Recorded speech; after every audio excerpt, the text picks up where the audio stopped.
Shalom, selamat malam Bapak Ibu sekalian. Topik kita malam ini adalah sesi ke-8 Kitab Keluaran. Di Kitab Keluaran pertama kali istilah ini muncul, tanda di dahi dan di tangan. Nanti kita akan lihat, seperti yang sudah-sudah kita akan bahas, apa yang dimaksud tanda di dahi dan di tangan ini, bukan hanya berdasarkan Kitab Keluaran.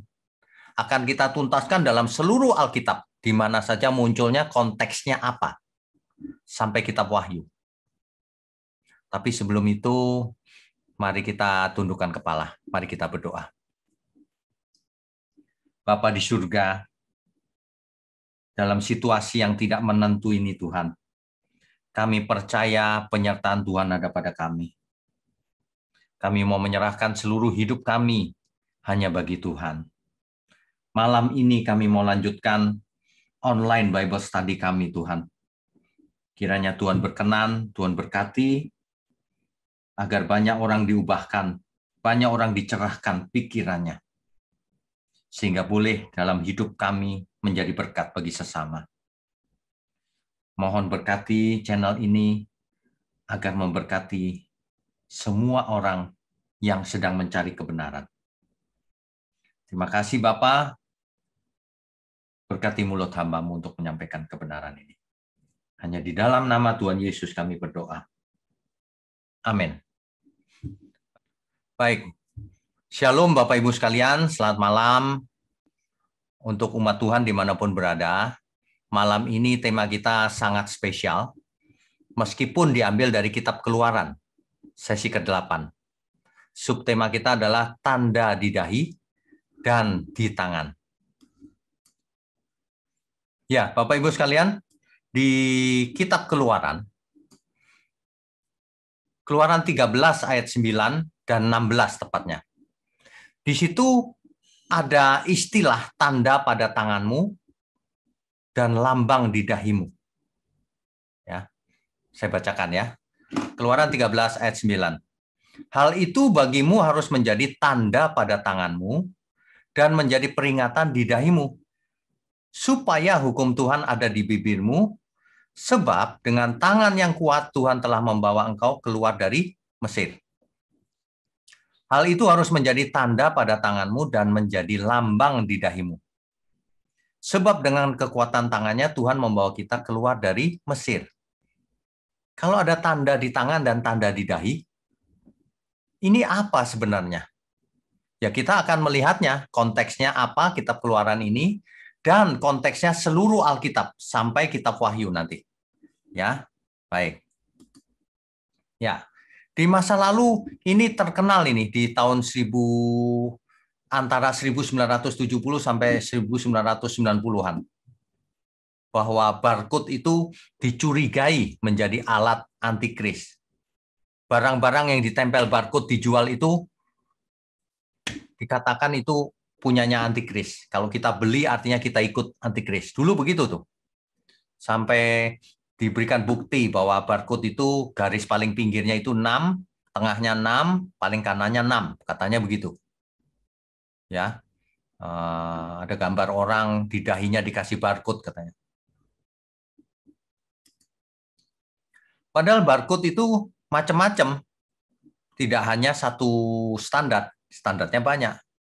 Hari ini kita tahu standarnya barcode yang dinamakan QR, ya, QR. Jadi barcode yang kita kenal sekarang kebanyakan bentuknya QR. Ini Bapak Ibu, ini QR, ya. Electronic banking juga pakai barcode yang ini. Di mana 66-nya? Nanti ya ada orang yang ngarang ini 6 nih kotaknya nih, ada 3. Begitu lagi. Manusia itu memang kreatif kalau suruh ngawur. Nih. Bukan, itu bukan 6. Ya. Oke, kita lanjutkan dulu. Bahkan kartu kredit, kartu debit, itu magnetic stripe-nya itu zaman dulu belum pakai chip. Masih pakai magnetik. Ya. Itu magnetiknya dikatakan di situ ada kode-kode 666. Katanya begitu zaman dulu, ya. Waktu saya kuliah, di tahun 80-an itu ada buku tebal, judulnya 666. Hari ini masih ada, saya simpan. Kalau kita baca hari ini, aduh, kita bisa tertawa terbahak-bahak. Itu salah semua yang dikatakannya itu. Kenapa? Fakta hari ini, seluruh produk yang kita beli sudah dipakein barcode. Dan kartu kredit, kartu debit kita semua pakai. Bahkan transaksi non-tunai yang dulu katanya itu adalah pemerintahan antikris, tunai akan menghilang katanya. Hari ini kita sudah pakai non-tunai semua, apalagi di zaman pandemi seperti ini. Lebih aman pakai non-tunai. Ya, transaksi online sudah mendunia. Berapa hari yang lalu saya beli di Amazon, non-tunai, nggak mungkin tunai. Buku, ya. Masa kita semua sekarang sudah jadi antikris? Kan tidak. Ya, tentu bukan itu yang benar ya. Tapi manusia itu memang gampang lupa. Penyakitnya itu lupa. Dan tidak belajar dari pengalaman masa lalu. Dunia dihebohkan oleh teknologi RFID yang implementasinya pakai chip kecil sekecil beras disuntikkan ke tangan manusia. Langsung deh orang yang nggak mengerti menghubungkannya ke Wahyu 14 ayat 9 sampai 10, tanda di dahi dan tanda di tangan. Katanya antikris segera dimulai pemerintahannya. Di televisi kita itu diberitakan waktu itu. Ini dia chipnya. Microchip implant, artinya microchip dimasukkan ke tubuh manusia, tepatnya di tangan. Jadi alat pembayaran masa datang, katanya begitu. Beritanya ini dari Wisconsin, Amerika Serikat. Ini benar-benar apa namanya ya? Aneh. Bicara sesuatu yang tidak ada faktanya. Nanti kita lihat ya.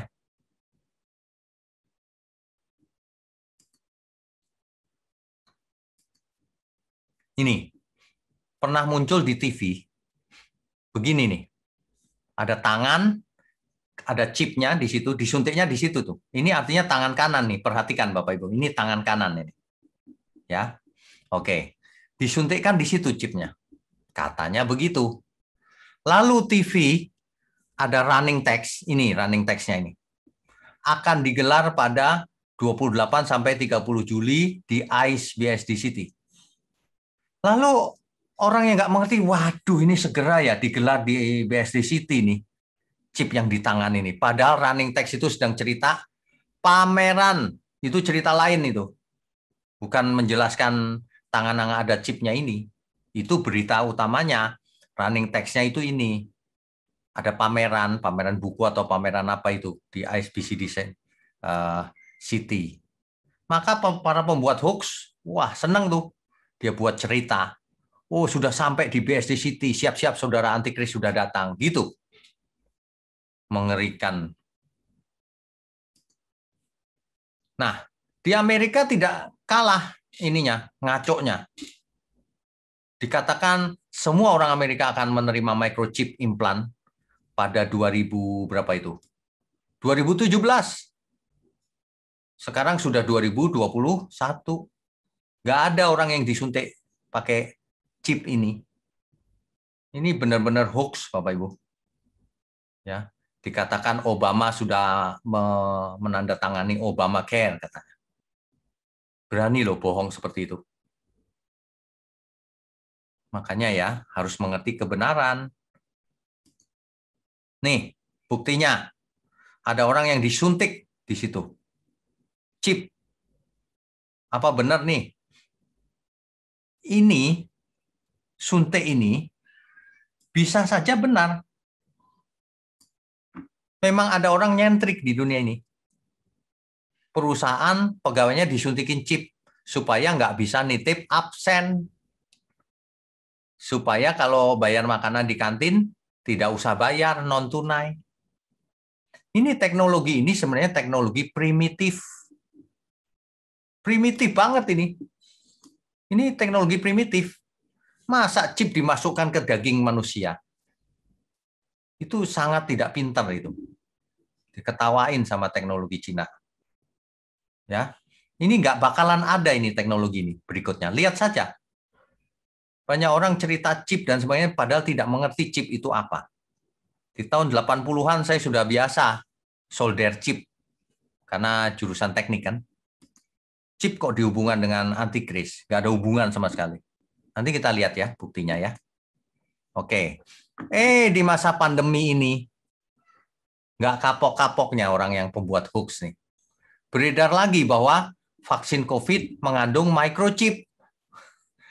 Dan anehnya banyak yang percaya loh.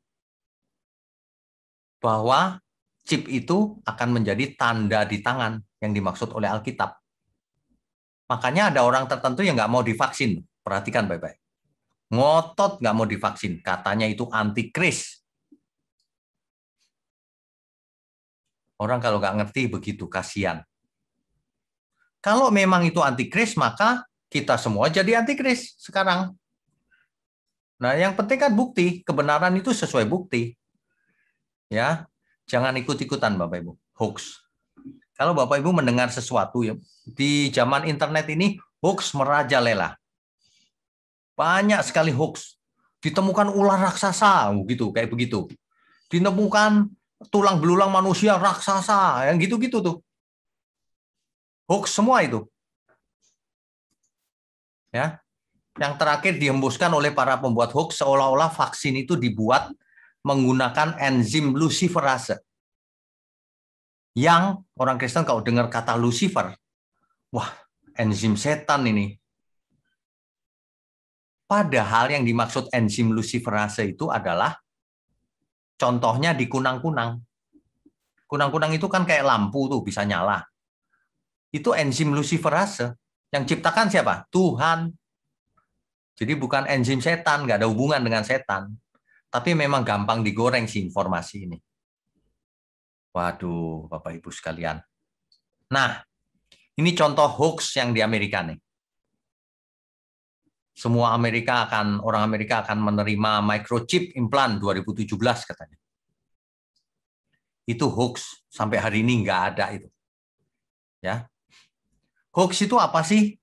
Hoax itu adalah kebohongan yang menyamar sebagai kebenaran, seolah-olah benar.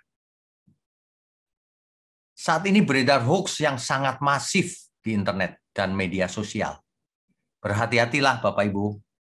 Cara ngeceknya bagaimana? Mudah.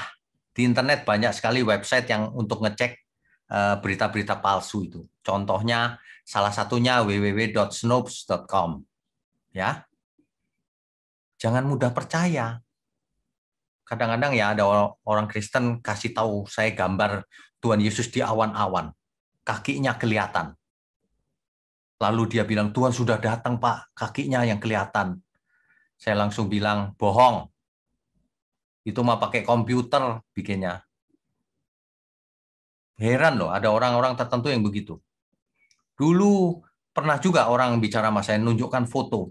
Pak, penampakan Tuhan Yesus di suatu lapangan. Nih, ya itu mah kalender ditempel.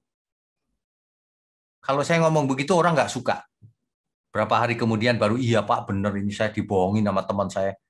Aduh, jangan gampang percaya.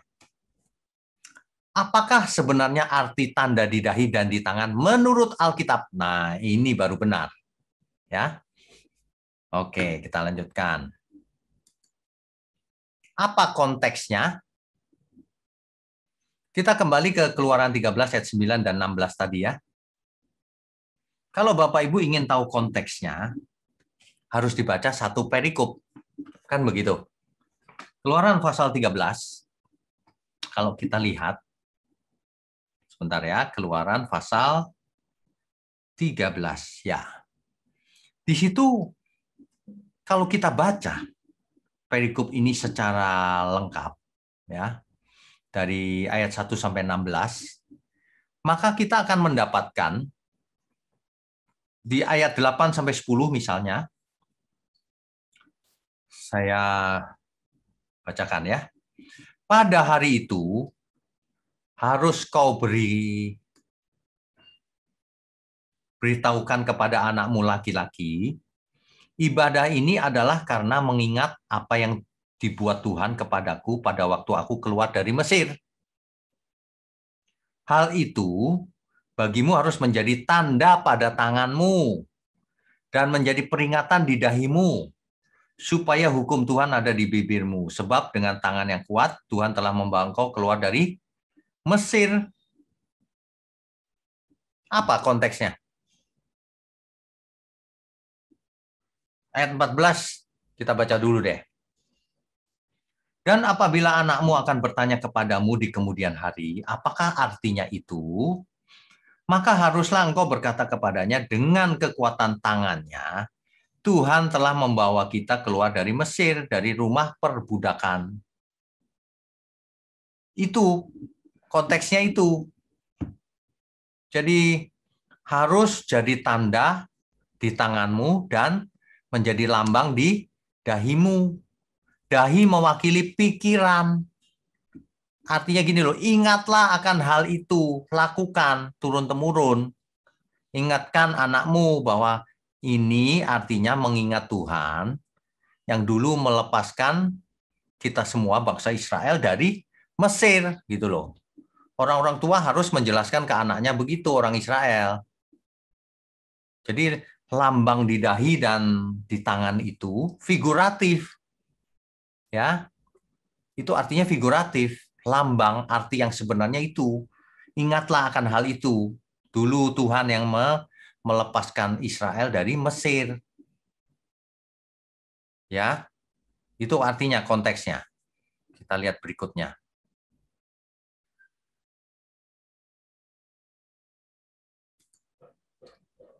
Keluaran 28 ayat 38. Nah, ini konteksnya apa lagi nih? Saya bacakan ya. Patam itu haruslah ada pada dahi Harun. Dan Harun harus menanggung akibat kesalahan terhadap segala yang dikuduskan oleh orang Israel, yakni terhadap segala persembahan kudusnya. Maka haruslah patam itu tetap ada pada dahinya, sehingga Tuhan berkenan akan mereka. Nah, kalau kita baca konteksnya dari ayat 1, dari ayat 35, ya, ini tentang apa nih? Harun memegang jabatan imam. Di ayat 35-nya, haruslah gamis itu dipakai Harun. Harus memakai pakaian gamis apabila ia menyelenggarakan kebaktian. Lalu patam itu ditaruh di dahi Harun. Itu ceritanya. Jadi ceritanya konteks yang ayat ini adalah konteks tentang kebaktian, penyelenggaraan kebaktian bagi imam Israel zaman itu. Bahwa Harun harus pakai patam yang diikat di kepala. Ya. Tapi itu lambang. Lambang apa artinya? Ingat yang tadi itu. Supaya kau ingat turun-temurun selamanya bahwa akulah Tuhan yang melepaskan kau dari perbudakan di Mesir. Ingat ya. Nah, jadi memang diperintahkan Tuhan untuk menaruh patam di sini. Tapi bukan itu intinya. Intinya adalah figuratif, ya. Kita lanjutkan dulu. Kita akan menelusuri apa saja yang berhubungan dengan tanda di dahi dan tanda di tangan dalam seluruh Alkitab. Jadi Bapak Ibu harus fokus konsentrasi. Di berikutnya muncul di kitab Ulangan. Ulangan 6 ayat 4 sampai 8. Coba perhatikan baik-baik apa konteksnya. Dengarlah hai orang Israel, Tuhan itu Allah kita, Tuhan itu Esa. Kasihilah Tuhan Allahmu dengan segenap hatimu dan dengan segenap jiwamu dan dengan segenap kekuatanmu. Ini sedang mengajar nih ya. Apa yang kuperintahkan kepadamu pada hari ini haruslah engkau perhatikan. Haruslah engkau mengajarkannya berulang-ulang kepada anak-anakmu dan membicarakannya apabila engkau duduk di rumahmu, apabila engkau sedang dalam perjalanan, apabila engkau berbaring dan apabila engkau bangun. Haruslah juga engkau mengikatkannya sebagai tanda pada tanganmu dan haruslah menjadi lambang di dahimu. Apa ini konteksnya? Apa? Coba konteksnya apa? Harus mengerti, jangan semuanya diartikan literal atau harafiah. Intinya pasti bukan harafiah. Ya. Di ayat 8, apa yang diikatkan di tangan dan di dahi itu? Coba apa? Kalau kita perhatikan ayat 8, 9, apa itu? Coba ini. Ayat 8, haruslah juga engkau mengikatkannya. Apa yang diikatkan? Pada tangan dan di dahi.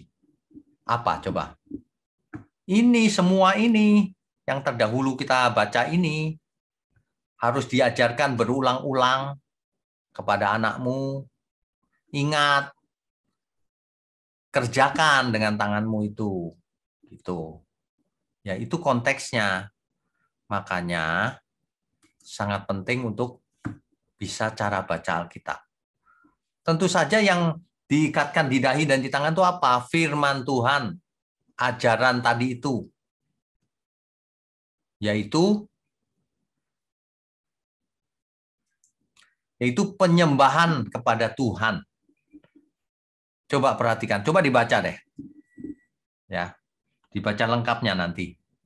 Kita lanjutkan dulu. Di ayat 13, engkau harus takut akan Tuhan Allahmu. Kepada Dia haruslah engkau beribadah dan demi namanya haruslah engkau bersumpah. Janganlah kamu mengikuti Allah lain. Ini intinya. Ya, dari antara Allah bangsa-bangsa sekelilingmu. Sebab Tuhan Allahmu adalah Allah yang cemburu di tengah-tengahmu. Supaya jangan bangkit murka Tuhan. Perhatikan baik-baik. Kalau kamu ikut Allah lain, murka Tuhan bangkit. Tuhan marah, begitu kira-kira, terhadap engkau, sehingga ia memunahkan engkau dari muka bumi. Dan kita akan menjadi benar apabila kita melakukan segenap perintah itu dengan setia di hadapan Tuhan. Melakukan dengan tangan, makanya lambang di tangan. Jangan kamu mengikuti Allah lain. Di pikiranmu penyembahan itu nggak boleh ikut Allah lain, gitu ya. Jadi Bapak Ibu harus mengerti nih konteksnya. Ayat 16. Hati-hatilah supaya jangan hatimu terbujuk sehingga kamu menyimpang dengan beribadah kepada Allah lain dan sujud menyembah kepadanya. Ini tentang penyembahan terus nih. Kamu jangan punya Allah lain loh ya. Kalau kamu begitu, jika demikian, maka akan bangkitlah murka Tuhan. Perhatikan gaya bahasanya, murka Tuhan ya, terhadap kamu. Dan ia akan menutup langit sehingga tidak ada hujan dan tanah tidak mengeluarkan hasil. Lalu kamu lenyap dengan cepat dari negeri yang baik yang diberikan Tuhan kepadamu. Itu sebenarnya intinya. Tetapi kamu harus menaruh perkataanku ini dalam hatimu dan dalam jiwamu. Nah, itu intinya. Ajaran ini, jangan ada Allah lain dan seterusnya ini, taruhlah di dalam hatimu dan di dalam jiwamu. Nah, gitu.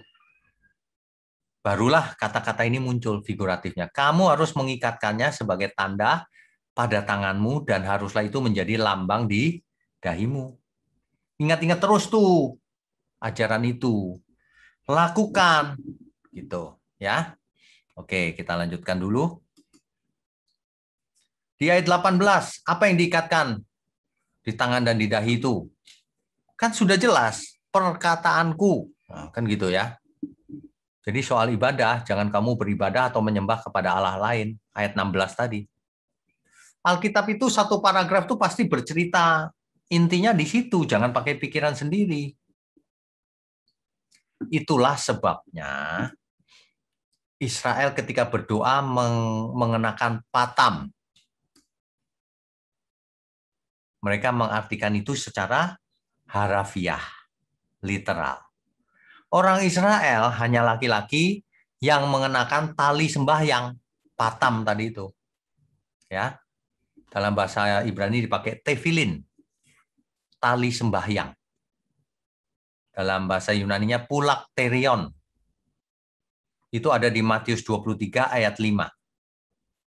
Ketika zamannya Tuhan Yesus, mereka sudah pakai itu, patam itu, tali sembahyang. Tapi juga ada yang diikat di tangan sebelah, lengan sebelah kiri. Jadi ada dua, satu diikat di dahi, satu diikat di lengan sebelah kiri, lengan kiri. Nah, jadi bentuknya seperti ini, Bapak Ibu. Ini namanya phylakterion. Patam. Ya. Ada tali-talinya, tali sembahyang itu. Dia dipakai di dahi dan dipakai di tangan sini. Ya. Makanya orang Yahudi kalau sembahyang pagi pakai ini. Asalnya ayatnya tadi itu.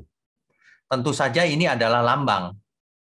Bukan berarti sudah menjadi orang saleh. Ini adalah lambang kalau orang yang mengenakannya itu saleh. Ya, bukan karena pakai ini cuma lambang bahwa taat kepada perintah Tuhan. Ini dia. Jadi doa pagi mereka menggunakan tali sembahyang yang ada patam, nih patam, yang ada di kepala, di dahi, ini yang ada di lengan kiri. Begitu ya, Bapak Ibu.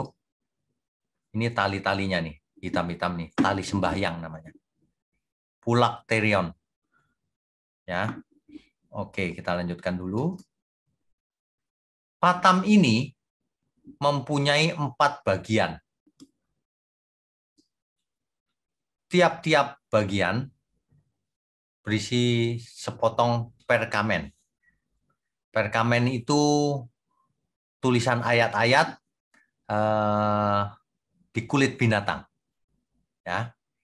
Ada yang diambil dari Keluaran 13 ayat 1 sampai 10, ada yang dari 11 sampai 16, ada yang dari Ulangan 6 dari 4 ayat 4 sampai 9, Ulangan 11 ayat 13 sampai 21. Dibungkus dalam kulit binatang, akhirnya menjadi bentuk kotak tadi itu. Ditaruh di dalam kotak itu, patam itu, ya. Nah, Tuhan Yesus tidak menyetujui kebiasaan untuk membuat tali sembahyang besar. Matius 23 ayat 5. Semua pekerjaan yang mereka lakukan hanya dimaksud supaya dilihat orang. Mereka memakai tali sembahyang yang lebar dan jumba yang panjang. Sengaja digede-gedein gitu. Supaya kelihatan suci. Nah, itu dikritik oleh Tuhan Yesus. Nggak perlu besar-besar lah. Ya, gitu. Kalau di dalam Alkitab kita bahasa Indonesia diterjemahkan tali sembahyang. Dalam teks asli dipakai kata phylakterion. Ya, oke. Atau tefilin dalam bahasa Ibrani-nya. Kemudian perintah Tuhan juga harus taruh di pintu. Nah, ini namanya mesusah. Ini dalamnya gulungan ayat tadi itu. Ya. Mesusah. Dianggap sebagai pelindung rumah. Ya. Oke, kita lanjutin dulu. Istilah yang ada di dahi, tanda di dahi ini muncul juga di Yehezkiel. Yehezkiel 9 ayat 1 sampai 6. Yehezkiel mendapatkan penglihatan bahwa Tuhan marah kepada orang-orang fasik di Yerusalem. Lalu Tuhan memerintahkan agar setiap orang yang berkeluh kesah akan dosa-dosa Yerusalem diberi tanda T. Dalam bahasa Ibrani, di dalam terjemahan bahasa Indonesia dipakai kata tanda huruf T. Itu menimbulkan pertanyaan banyak orang tuh. Yehezkiel, mana Yehezkiel? Yehezkiel pasal 9 ayat 1 sampai 6 ya. Di situ. Di ayat keempatnya saya bacakan ya. Firman Tuhan kepadanya, berjalanlah dari tengah-tengah kota yaitu Yerusalem dan tulislah huruf T pada dahi orang-orang yang berkeluh kesah. Karena segala perbuatan-perbuatan keji yang dilakukan di sana. Orang-orang benar dikasih huruf T di dahinya ketika itu. Yehezkiel. Nah, dalam teks asli Alkitab itu bukan huruf T, tapi huruf Ibrani. Taf. Taf atau tau bacanya, ya. Tanda huruf T itu adalah huruf Ibrani tau atau taf. Apa maksudnya? Ini menarik nih. Ternyata huruf taf di dalam aksara Ibrani kuno, ini dia. Di sebelah kiri saya berikan tabel dari huruf Ibrani zaman dulu, kuno sekali. Paleo Hebrew. Coba perhatikan, taf. Taf itu memakai gambar salib, Bapak Ibu. Artinya tanda atau perjanjian, covenant. Ya. Disimbolkan dengan tanda salib. Jadi, orang yang diselamatkan di zaman Yehezkiel itu, kalau ada tanda salib di dahinya. Tentu saja ini bukan literal ya, bukan harafiah. Orang-orang saleh maksudnya. Hal ini paralel dengan Wahyu 14 ayat 1. Coba kita baca Wahyu 14 ayat 1 ya. Wahyu pasal 14 ayat 1. Wahyu ini adalah Yohanes yang mendapat penglihatan di Patmos. Dan aku melihat sesungguhnya anak domba berdiri di Bukit Sion dan bersama-sama dengan dia 144.000 orang. Anak domba itu siapa? Tuhan Yesus Kristus. Ada 144.000 orang. Tentu saja ini simbol. Ada banyak orang. Dan di dahi mereka tertulis namanya, nama anak domba itu, nama Yesus. Dan nama Bapaknya. Perhatikan baik-baik kalimat ini. Di dahi orang kudus itu ada nama Bapa di surga, ada nama Tuhan Yesus. Apa artinya? Apakah ditulis? Apakah ditato? Apakah dikasih chip? Kan bukan itu artinya. Ini figuratif. Ya, nanti kita artikan. Oke, jadi di zaman Yehezkiel, tanda tau atau taf di dahi itu ternyata dalam huruf Paleo Hebrew, Ibrani kuno, lambangnya salib. Jadi orang-orang di zamannya Yehezkiel diselamatkan oleh salib yang ada di dahinya. Itu figuratif loh ya. Artinya mereka layak diselamatkan. Orang-orang kudus, orang-orang benar. Yang tidak tahan melihat kekejian dilakukan di Yerusalem. Ya. Oke, kita lanjutkan. Kita sampai pada kitab Wahyu. Kita harus perlahan-lahan, Bapak Ibu. Wahyu 9 ayat 4. Dan kepada mereka dipesankan supaya mereka jangan merusakkan rumput-rumput di bumi atau tumbuh-tumbuhan ataupun pohon-pohon, melainkan hanya manusia yang tidak memakai meterai Allah di dahinya. Rupanya meterai Allah itu ada di dahi. Ya. Nah, jadi apakah maksud meterai Allah di dahi? Tentu bukan tanda-tanda fisik, barcode, tato, chip, atau apa tanda salib begitu dicat. Bukan itu pasti. Kita lanjutkan dulu ya. Pembahasannya kita lanjutkan dulu. Wahyu 14 ayat 9 sampai 12. Saya bacakan ya. Dan seorang malaikat lain, malaikat ketiga, menyusul mereka dan berkata dengan suara nyaring, jikalau seorang menyembah binatang dan patungnya itu, dan menerima tanda pada dahinya atau pada tangannya, yang dimaksud binatang dan patungnya itu adalah sang antikris. Ya. Dan menerima tanda pada dahinya atau pada tangan, maka ia akan minum dari anggur murka Allah. Perhatikan baik-baik bahasa ini, bukan minum anggur gitu, bukan. Artinya maka Allah akan murka terhadapnya. Bahasa yang dipakai ini masih bahasa Kitab Keluaran, Perjanjian Lama, dan seterusnya. Masih sama. Mengapa? Banyak orang tidak perhatian bahwa Alkitab kita itu ditulis oleh para rasul, nabi, dan seterusnya yang orang Yahudi, orang Israel.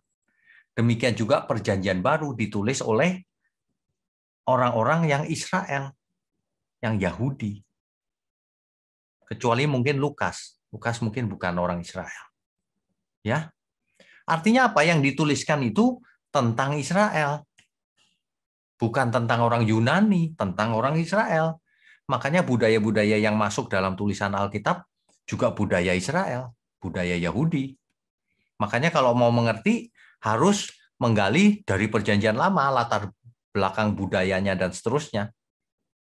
Sehingga tidak tersesat, sehingga tidak ngaco dengan pikirannya sendiri.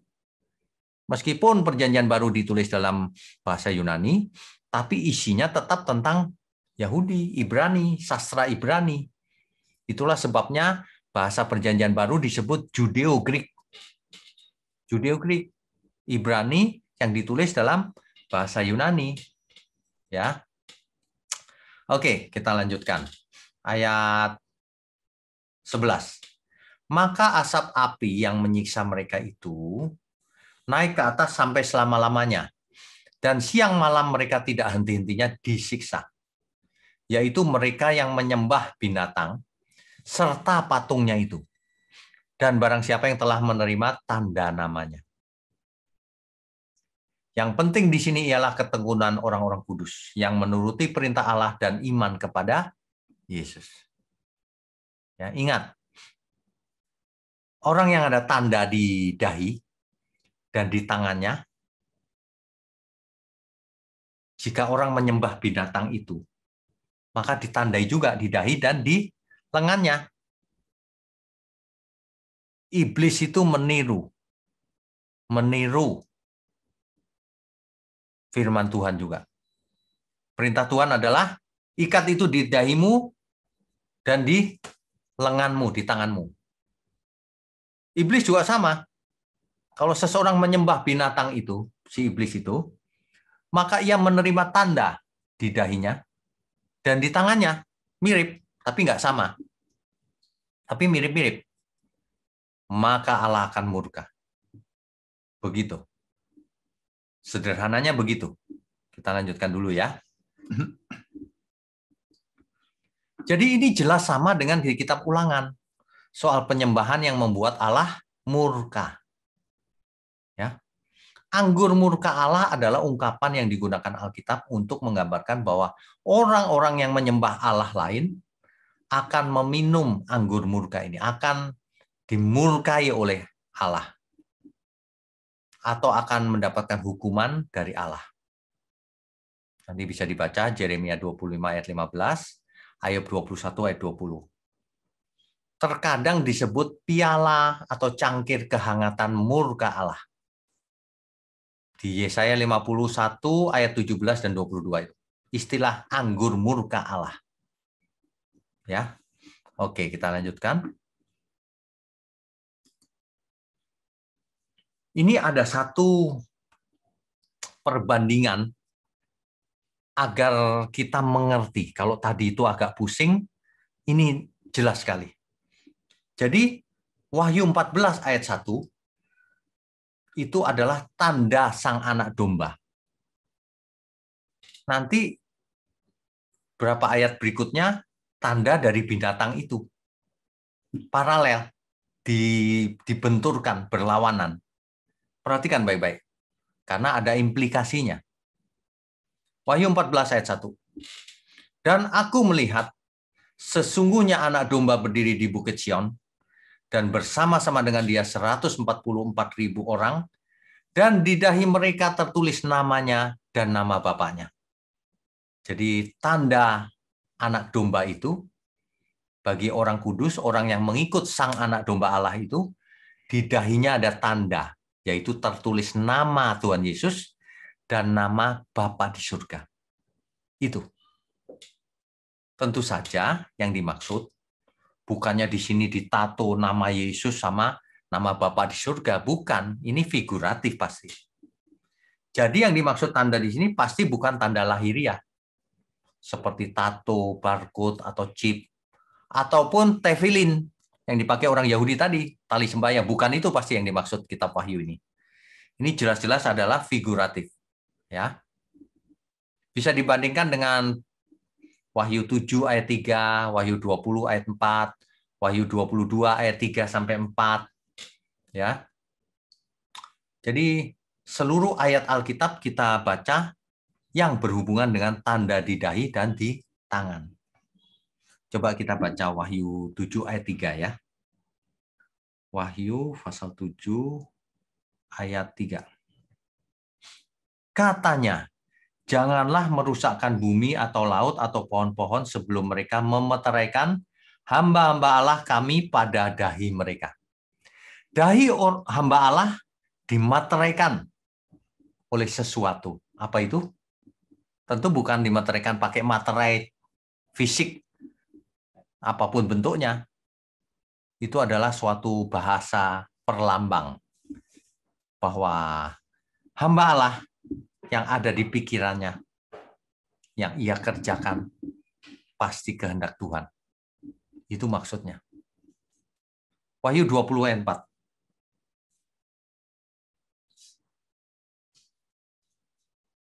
Lalu aku melihat tahta-tahta dan orang-orang yang duduk di atasnya. Nah, ini apa namanya? Ini sejalan dengan ayat-ayat yang lain tadi, sama. Kepada mereka diserahkan kuasa untuk menghakimi aku, juga melihat jiwa-jiwa mereka yang telah dipenggal kepalanya karena kesaksian tentang Yesus dan karena firman Allah, yang tidak menyembah binatang itu dan patungnya. Ini orang-orang kudus nih, mati karena Yesus. Dan yang tidak juga menerima tandanya pada dahi dan tangan mereka. Dan mereka hidup kembali dan memerintah sebagai raja bersama-sama dengan Kristus untuk masa 1000 tahun. Jadi tanda di dahi, tanda di tangan itu bukan fisik. Ya. Satu lagi Wahyu 22 ayat 3 sampai 4.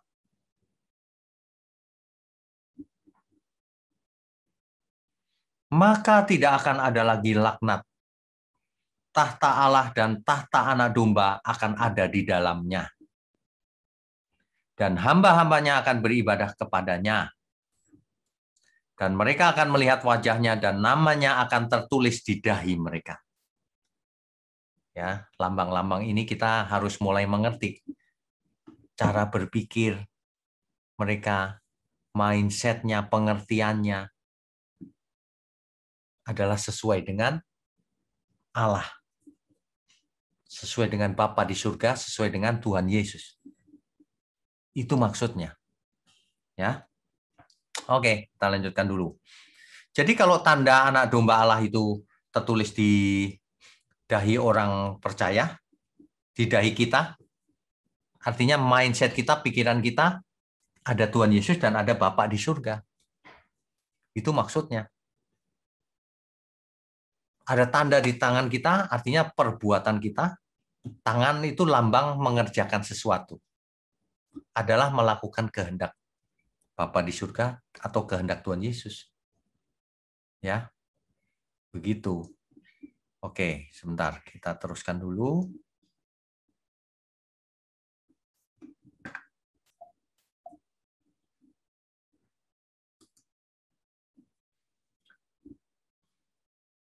Ini dia, mark of the lamb tadi ya, sudah ya. Sekarang mark of the beast. Tanda dari binatang itu. Tadi Wahyu 14 ayat 1. Di ayat 9-nya, ini kontras dari ayat 1 adalah tanda binatang itu. Dan seorang malaikat lain, malaikat ketiga menyusul mereka. Dan berkata dengan suara nyaring, jikalau seorang menyembah binatang dan patungnya itu, menyembah setan, dan menerima tanda pada dahinya atau pada tangannya, dan di situ teks aslinya pakai bahasa Yunani kai. Kai memang bisa diterjemahkan sebagai dan, tapi bisa juga diterjemahkan sebagai akibat. Konteksnya begitu. Jadi sebenarnya ini artinya begini, Jikalau seorang menyembah binatang dan patungnya itu, maka itu sama dengan ia menerima tanda pada dahinya dan pada tangannya. Itu maksudnya. Ya, jelas ya. Wahyu 13 ayat 16. Dan ia menyebabkan, si binatang itu akan menyebabkan, ya, iblis itu, setan antikris itu akan menyebabkan, sehingga kepada semua orang, kecil atau besar, kaya atau miskin, merdeka atau hamba, diberi tanda pada tangan kanannya atau pada dahinya. Bapak Ibu perhatikan baik-baik. Ia di sini siapa? Binatang itu. Si iblis, antikris. Akan menyebabkan kepada semua orang, tentu saja semua orang itu bukan semua, banyak orang maksudnya. Sebab ada orang-orang kudus yang tidak ikut dia. Ya, kecil atau besar, kaya atau miskin, merdeka atau hamba, diberi tanda pada tangan kanannya, pada dahinya. Sama dong, beda. Kalau orang kudus, di dahinya ada nama anak domba Allah dan nama Bapa di surga. Di tangan mana? Tanda itu juga ada. Di tangan kiri. Perhatikan tadi, tefilin di tangan kiri. Tapi binatang itu atau iblis itu, perhatikan ini di Wahyu 13 ayat 16. Diberi tanda pada tangan kanannya atau pada dahinya. Ini untuk membedakan antara kebenaran dan kejahatan, antara Tuhan dan setan. Kalau Tuhan tangan kiri masangnya, kalau setan tangan kanan. Rupanya Yohanes diberikan penglihatan dari surga tepat. Sehingga kalau kita teliti, iya beda nih.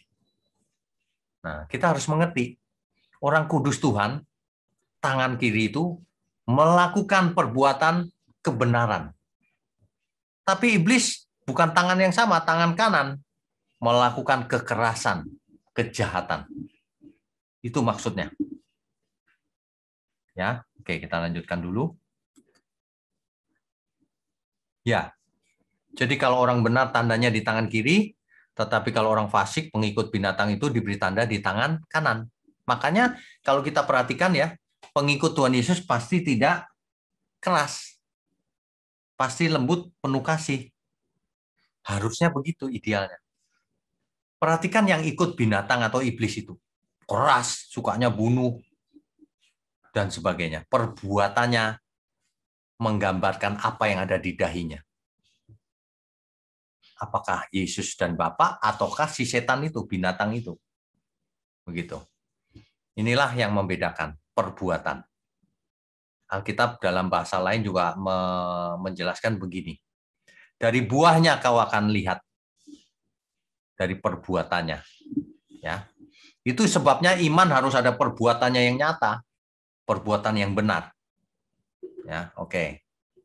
Jadi tanda binatang itu bukan harafiah, bukan tanda lahiriah, bukan chip, bukan tato, bukan barcode. Sebab kalau tandanya ini chip, berarti yang tanda orang kudus juga chip dong, sama. Bukan. Bukan itu. Ya, oke. Kita lanjutkan dulu.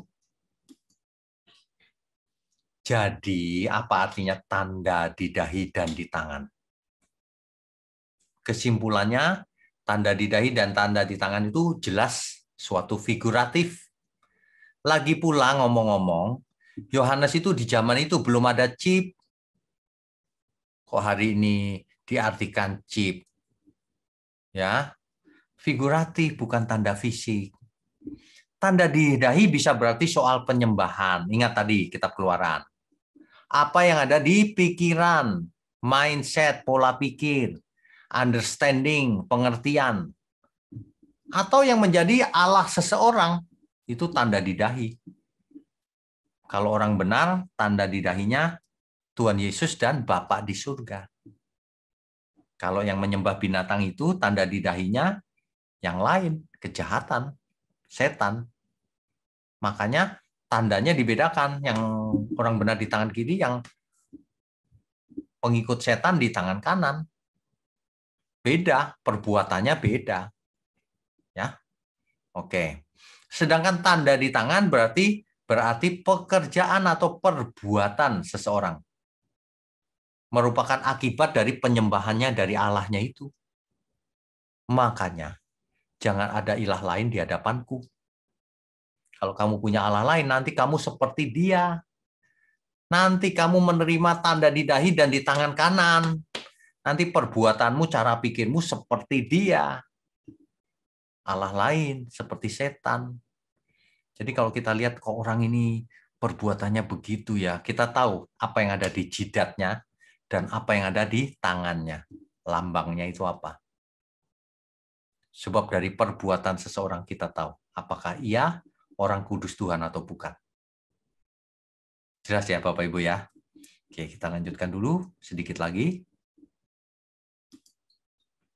Jadi sebenarnya semua ini dari awal sampai akhir, dari kitab Keluaran sampai Wahyu, semua yang bicara soal tanda di dahi dan di tangan, itu tentang penyembahan.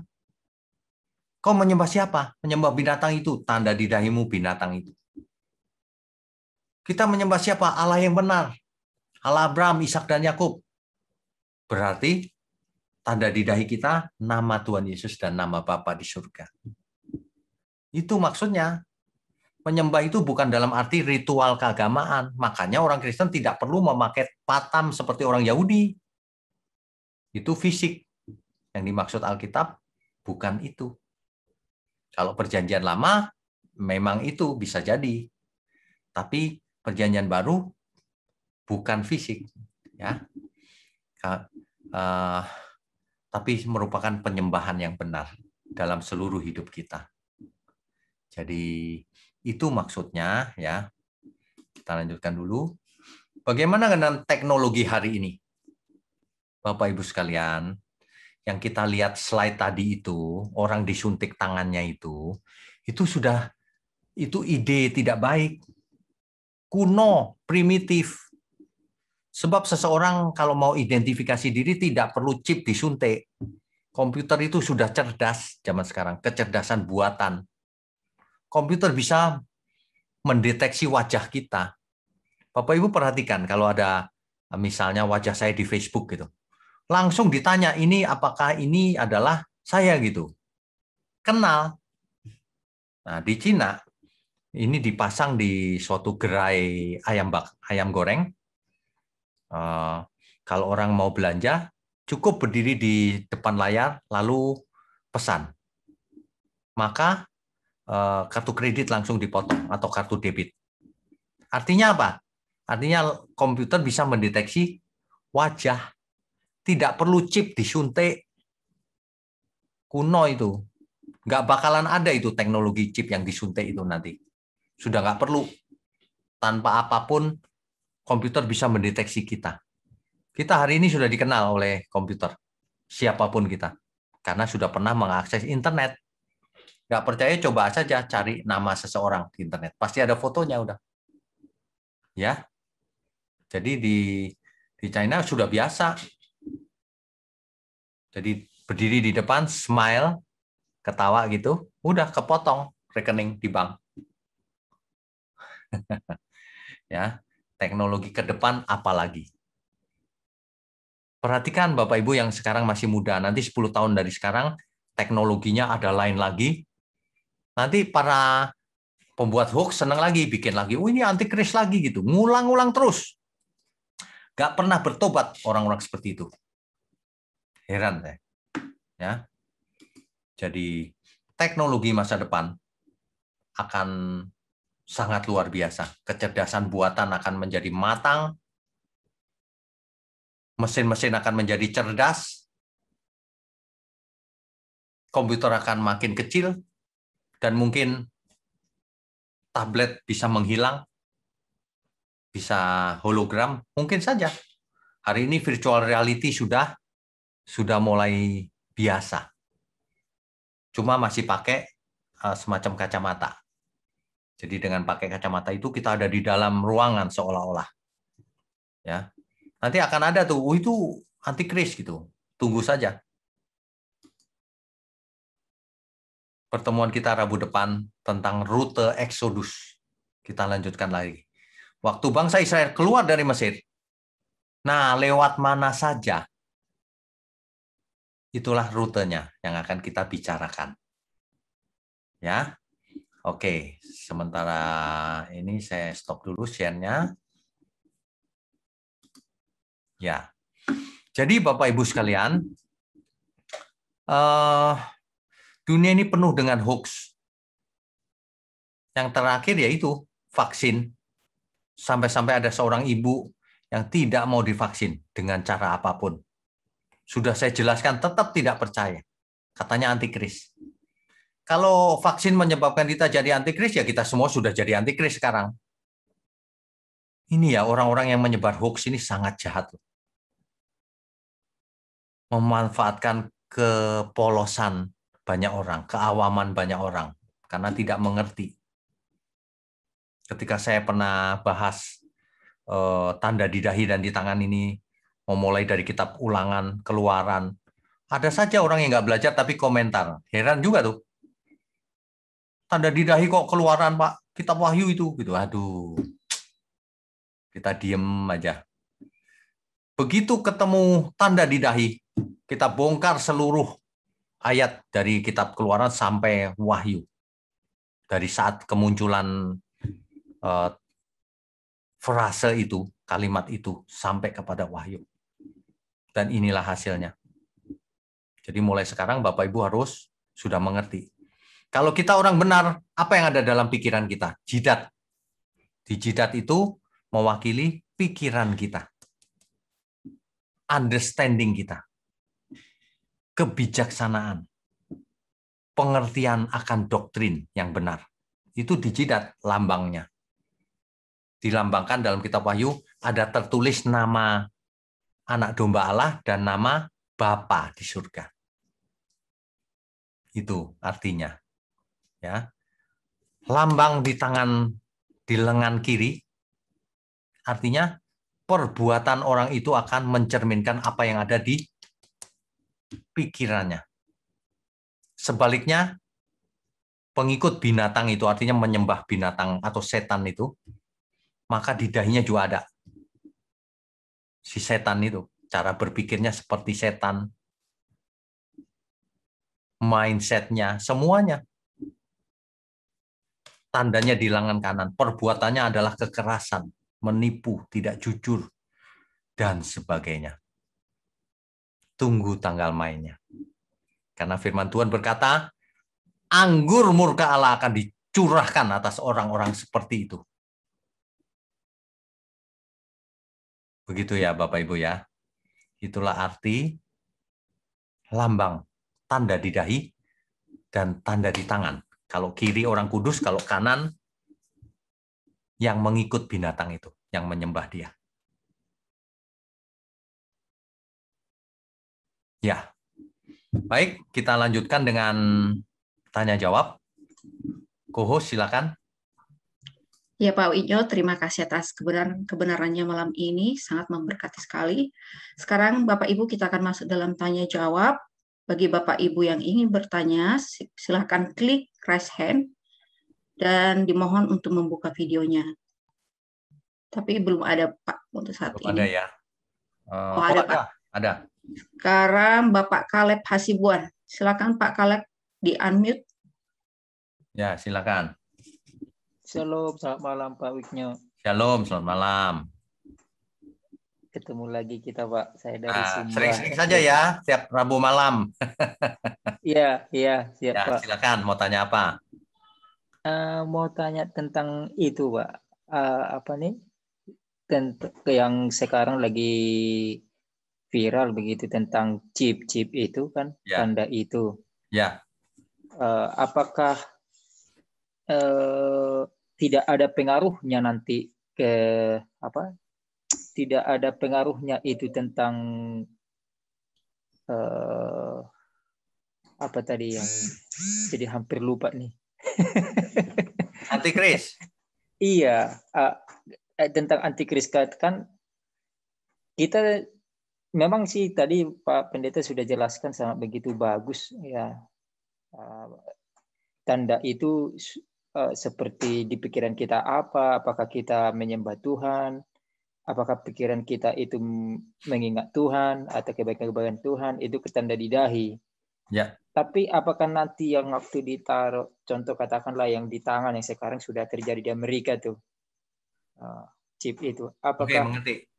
Uh, Ya, mengerti pertanyaannya. Oke, yang pertama,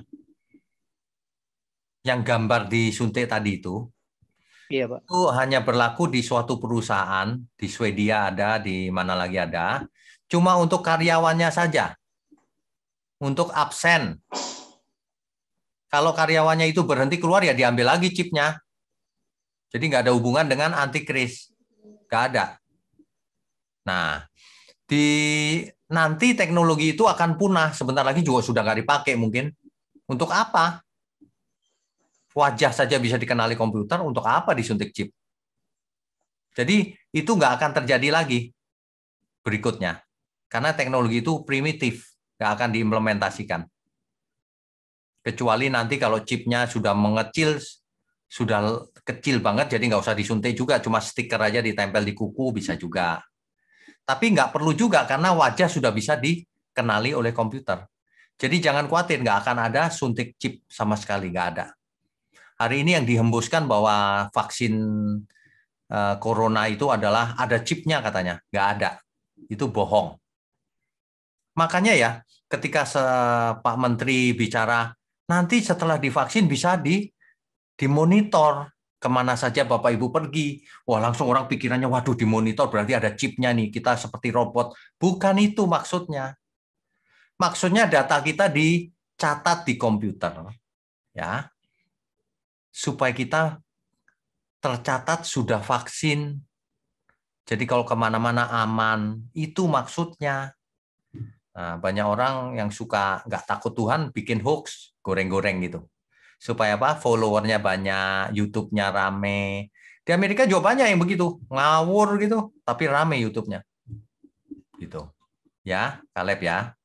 Jadi nggak usah khawatir, nggak ada lagi itu suntik chip dan sebagainya, itu nggak ada.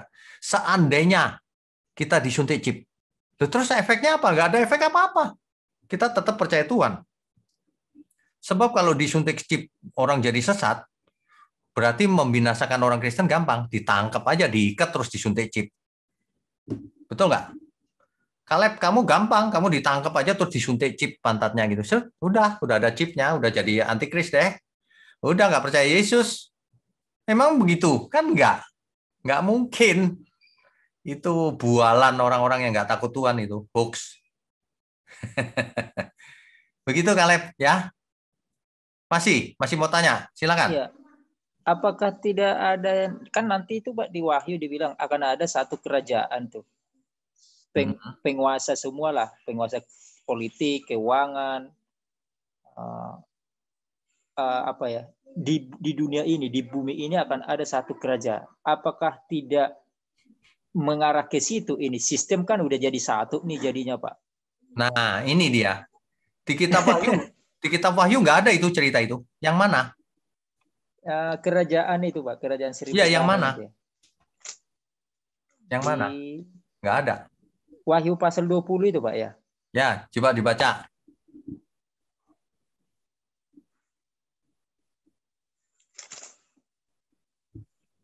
Coba dibaca ayat yang mana?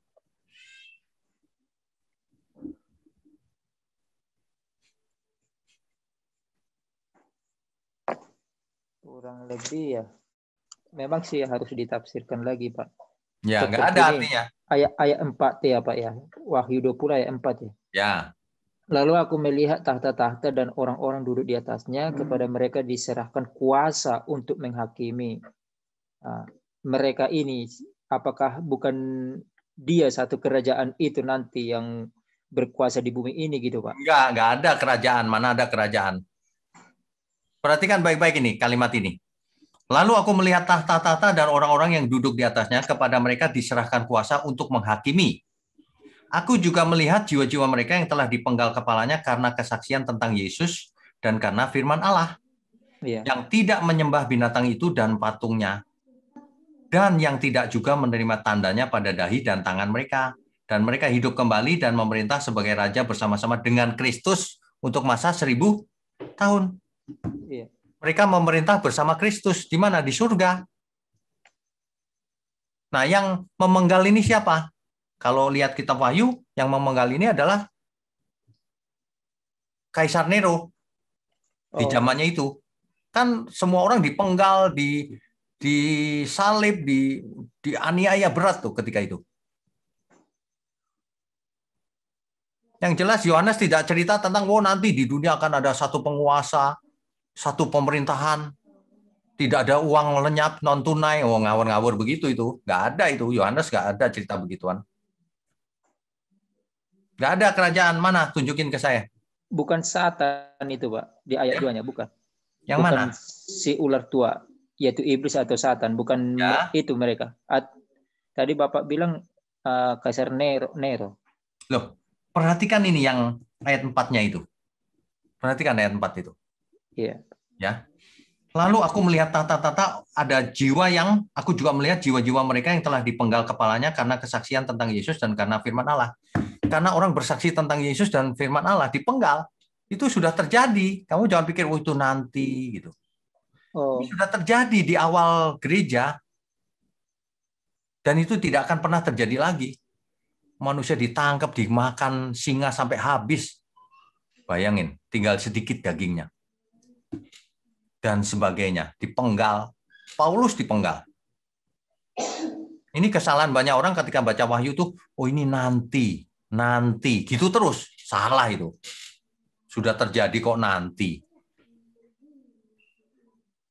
Gitu.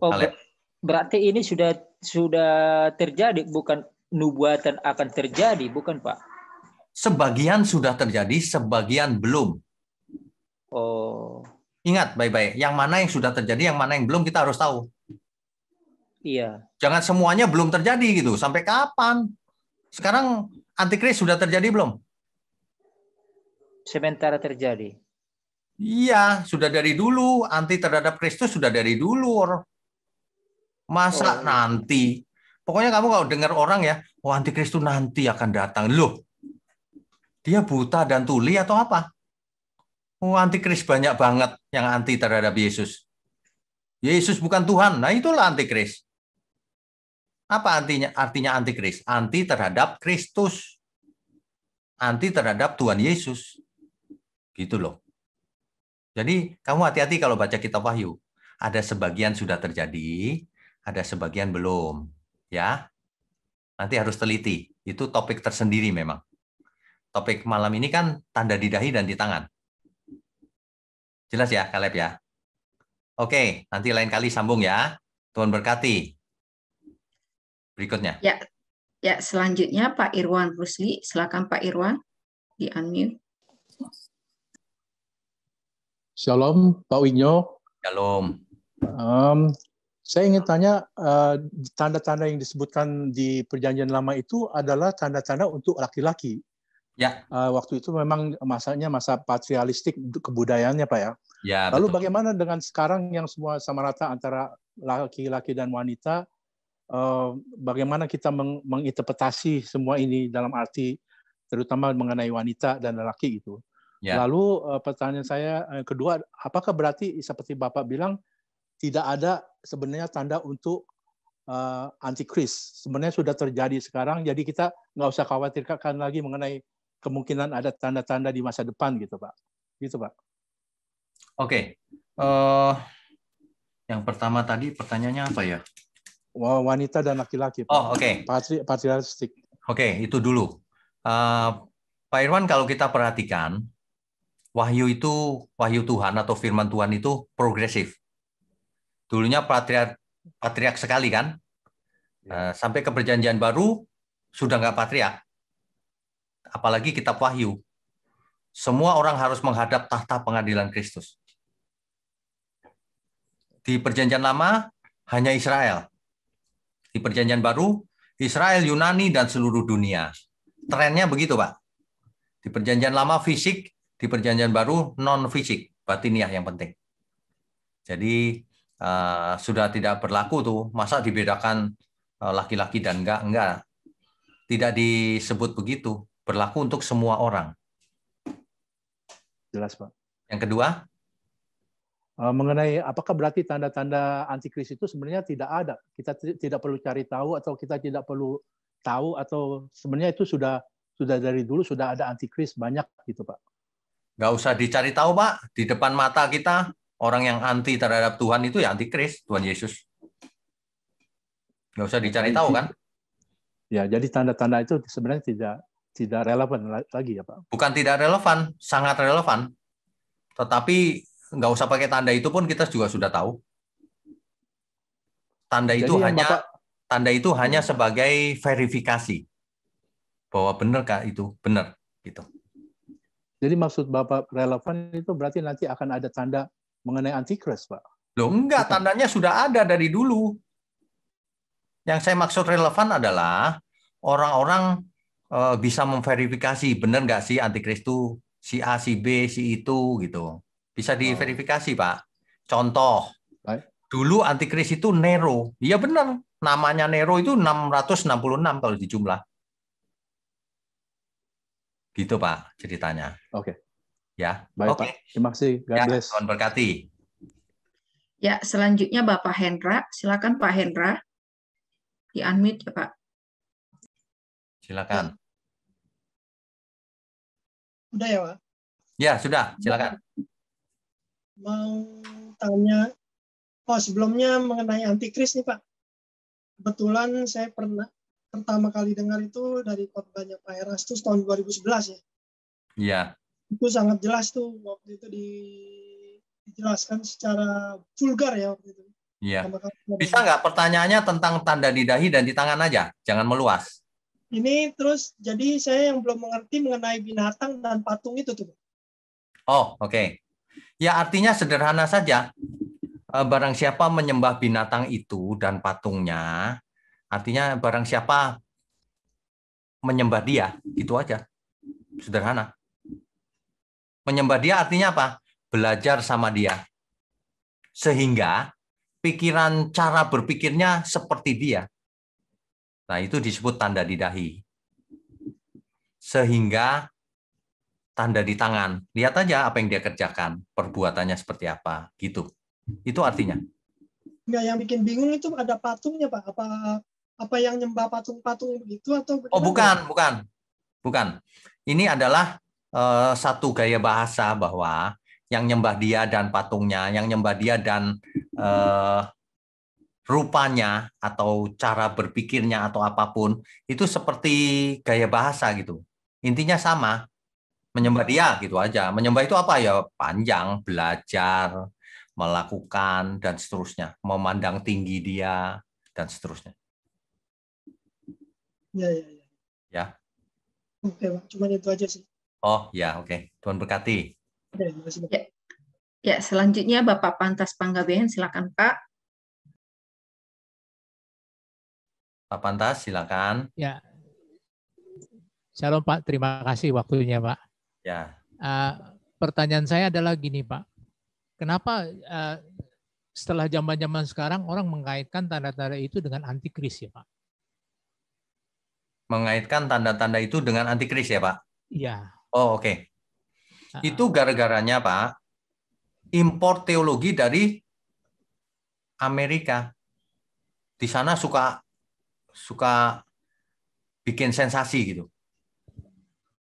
Bapak lihat aja di YouTube, masih begitu-begitu. Ada yang sekarang lagi vaksin, ya chip yang digembor-gemborkan itu. Terus orang-orang pada takut gitu. Aduh, itu dari sono Pak aslinya. Import teologinya, nggak baca Alkitab. Kalau kita baca Alkitab nggak ada hubungan dengan itu, sama sekali nggak ada hubungan. Kenapa dihubungkan antikris ya? Ya itu Pak, karena import ajaran dari mereka. Padahal kalau kita baca sendiri kitab Wahyu tadi itu jelas mark of the lamb dibandingkan dengan mark of the beast. Mark of the lamb tanda anak domba Allah. Di dahi kita ada nama Yesus dan nama Bapa. Kalau mark of the beast di dahinya tandanya dia tuh, tandanya iblis itu. Dari mana taunya? Perhatikan tanda di tangannya, apa yang orang kudus kerjakan dan apa yang mereka kerjakan. Kelihatan dari perbuatannya. Begitu, Pak. Terus Pak, kan saya juga pernah diskusi dengan kawan-kawan Pak ya. Mereka ngelihat tanda itu selalu dari kitab Wahyu ya Pak. Dan seperti yang tadi penanya pertama juga ada sedikit confuse ya Pak. Dibandingkan dengan penjelasan Bapak, kita mulai dari kitab Keluaran ya Pak. Itu jujur. Ya. Saya baru tahu mungkin awal tanda-tanda itu dari kitab Keluaran ya Pak. Ya. Nah maksud saya gini, untuk bisa membalikkan premis orang yang salah mengenai tanda-tanda itu dari kitab Wahyu, poinnya apa yang bisa kita ambil ya Pak? Terima kasih. Oke, baik. Sebenarnya orang yang sudah termakan premis itu bisa berubah atau tidak tergantung dirinya sendiri, Pak. Yang kita bisa lakukan adalah kita sajikan fakta. Faktanya begini loh. Nah, pengalaman saya ya Pak, kalau ketemu orang yang begitu nggak berubah mereka. Iya Pak, betul. Sudah saya kasih tahu gitu ya, dia bilang enggak, salah kau. Kata itu pengkhotbah dari Amerika itu nggak gitu gitu. Ya udah terserah. Udah nggak mau berubah ya, terus gimana? Iya betul Pak, betul. Rugi sendiri dia. Iya. Gitu Pak. Yang penting kita sajikan fakta. Faktanya begini. Nah, terakhir orang yang nggak mau divaksin itu saya cuma cerita gini, kalau kamu benar, berarti aku jadi antikris sekarang. Berarti semua orang di dunia antikris, kau hati-hati dikeroyok antikris. Segituin aja. Terus dia bingung juga dia. Tapi tetap nggak mau berubah, Pak. Ya udah. Gitu. Itu bukan terjadinya bukan cuma di orang awam, Pak. Para teolog juga terjebak dalam itu. Premisnya masing-masing. Betul. Betul sekali, Pak. Saya ngalamin itu, Pak. Ya. Jadi untuk menjelaskannya kita pakai sudut apapun pasti nggak mempan untuk mereka ya, Pak. Ya, betul. Makanya, Pak, kalau orang bisa mengerti yang saya bawakan setiap Kamis sore itu, kebenaran, natur dari kebenaran, nah orang bisa berubah kalau dia mengerti itu. Masalahnya orang nggak mengerti apa-apa tentang hal itu. Jadi makanya saya adakan natur kebenaran ada 7, Pak. Nanti jadi buku. Iya. Iya, Pak. Oke. Baik, Pak. Ya, terima kasih banyak ya, Pak. Tuhan berkati, Pak. Ya, selanjutnya Ibu Yuliana, silakan Ibu Yuliana di-unmute. Bu Yuliana, silakan. Shalom, selamat malam Pak Wignyo. Shalom. Ada 2 pertanyaan ya Pak ya. Ya. Yang pertama, banyak orang muda saat ini, anak-anak Tuhan ya Pak ya, membuat tato di tangan dan mereka bilang toh menyadari ya keselamatan itu nggak tergantung dengan tanda di dahi dan di tangan, begitu ya. Sementara di Mazmur 19 ayat 28 berkata, janganlah kamu menggoresi tubuhmu karena orang mati dan janganlah merajah tanda-tanda pada kulitmu. Akulah Tuhan. Mohon pencerahannya Pak, itu yang nomor 1 Pak. Oke. Terima kasih. Jadi begini, semua yang ada di luar yang fisik ini, termasuk tubuh kita, itu tidak pengaruh pada keselamatan. Yang pengaruh adalah batin kita, karakter kita, kodrat kita, apakah kita bertobat benar apa enggak, itu yang pengaruh. Artinya apa? Kalau seseorang di masa lalu tato, seluruh tubuhnya ditato, lalu ia mengenal Tuhan Yesus, lalu ia bertobat, maka ia selamat. Kenapa? Tubuh lamanya nggak dipakai nanti, dikasih tubuh yang baru. Gitu. Hancur jadi debu. Nah, jadi bukan soal lahiriahnya, tetapi kalau ada orang yang sudah mengerti kebenaran, lalu sengaja menato, seluruh tubuh ditato gitu, ya kita tahu dong dia tidak menghormati Tuhan berarti. Kan motivasinya apa? Kan begitu kan? Kalau cuma tato kecil ya mungkin nggak salah lah. Tapi kalau sampai tato beneran gitu ya, terus bedanya apa kau dengan orang dunia? Nah gitu ya, motivasinya yang penting. Jadi kalau dulu berandal tatonya banyak, hari ini nggak bisa dihilangin ya nggak apa-apa, bertobat aja. Begitu Bu Yuliana? Iya, banyak motivasinya fashion ya kalau orang muda ya Pak ya. Salib. Nah, itu dia. Motivasinya fashion. Ya. Oke Pak, terima kasih. Yang kedua nih Pak. Nah, berkaitan teknologi yang maju nih Pak, hari-hari ini. Ya. Saya ada dengar tentang kripto itu Pak ya. Nah, kita ini orang awam Pak. Kripto. Apa sih itu, dan mohon pencerahannya Pak. Itu kurang mengerti kita nih Pak. Oke. Terima kasih Pak. Baik. Istilah kripto itu sebenarnya ada satu cabang ilmu namanya kriptografi. Apa itu? Kriptografi itu suatu teknik di mana suatu pesan di-encrypt. Di-encrypt itu namanya diacak, Bu, dengan aturan tertentu, supaya dalam perjalanan ini kalau sampai ke tangan orang lain yang tidak berwenang, dia nggak bisa baca karena sudah diacak. Tapi di tujuan yang menerima tahu cara mengembalikan ke aslinya lagi. Nah, itu namanya kripto. Nah, hari ini yang sering disebut kripto, mungkin maksud Ibu adalah investasi keuangan. Jadi, uang yang berupa elektronik money mungkin ya, dalam berbagai produknya. Mungkin itu maksudnya. Jadi, saya nggak tahu yang dimaksud Ibu yang mana, tapi kemungkinan yang itu. Apakah sebelumnya ada firman Tuhan menyatakan tentang hal itu, Pak? Firman Tuhan nggak membahas soal kriptografi, nggak. Oh. Tetapi, Bu, firman Tuhan itu ada kode-kode tertentu, ada. Nah, itu nanti ada khotbah tersendiri soal itu. Ada ilmu gematria, ada ilmu macam-macam. Hitung-hitungan tentang itu ada. Tapi nggak benar-benar kripto sih. Oh, oke. Ditunggu Pak informasinya. Ya. Supaya semakin memahami teknologi hari-hari ini. Yang berkaitan dengan firman Tuhan tentunya ya Pak ya. Ya, Tuhan berkati. Iya, terima kasih banyak Pak Wignya, Tuhan berkati. Sebenarnya teknologi itu netral. Menjadi murka Tuhan atau tidak, kita gunakan untuk apa? Nah, itu masalahnya itu. Kalau teknologi digunakan untuk kemuliaan Tuhan, ya bagus. Tapi kalau teknologi dipakai untuk kejahatan, waduh, dia akan menuai. Oke, silakan. Ya, selanjutnya Ibu Lina. Silakan, Bu Lina. Bu Lina, silakan. Di-unmute tuh, di-unmute. Oh iya, iya. Ya, sudah. Ya, Silakan. selamat malam, Pak. Malam. Pak, saya mau tanya, Pak, yang di Wahyu pasalnya yang ke-13 ayat 18. Wahyu 13 ayat 18. Ya, tolong dibaca, Bu. Di situ dikatakan, yang penting di sini ialah hikmat. Barang siapa yang bijaksana, baiklah ia menghitung bilangan binatang itu, karena bilangan itu adalah bilangan seorang manusia, dan bilangannya ialah 666. Ya. Kitab Wahyu ini ditulis di zamannya Yohanes waktu itu. Yohanes menyebut musuh itu dengan kode. Bilangan namanya adalah 666. Dan kita tahu sekarang yang dimaksud siapa oleh Yohanes.